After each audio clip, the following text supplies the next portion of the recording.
Jon Tripp here with the Domus group at Samson Properties. Just wanted to go over the housing report for May 19th, previous week, May 19, 2020.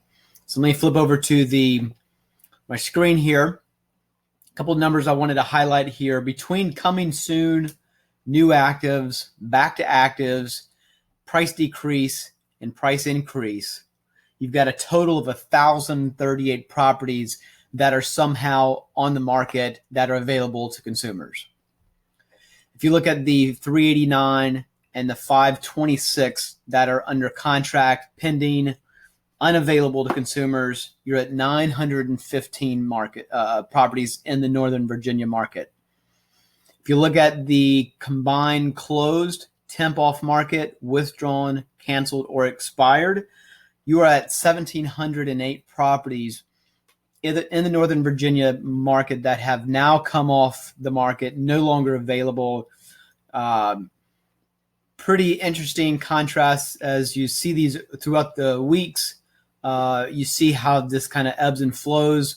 Last week we had like 300 and something properties that had closed. The previous week it was at 700. So this is fluctuating, but the point is that there's a lot of people buying and selling homes.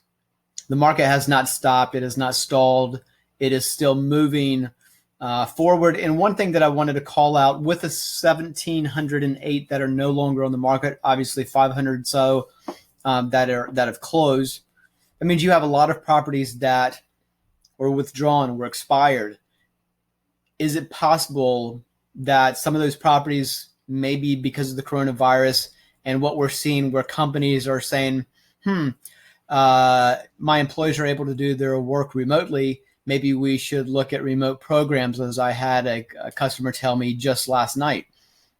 So I'd be interested and would love your feedback below. Are you seeing companies that are talking about shifting out of their commercial space in some downtown building to a remote situation? Would love to get any thoughts, any feedback on that. I'm poking and prodding around the country and just getting a sense, especially interested here in the DC market. And so I'm looking at that number and I'm wondering if that's telling me, and if we should keep an eye on that in the weeks ahead, if it's reflecting potentially a move to a remote situation where, yes, you're having people who are wanting to sell and go work on the beach in Tahiti somewhere. Sounds good to me. Or maybe people are like, I'm comfortable here. I don't need to move anywhere. So let's take the house off the market and just stay.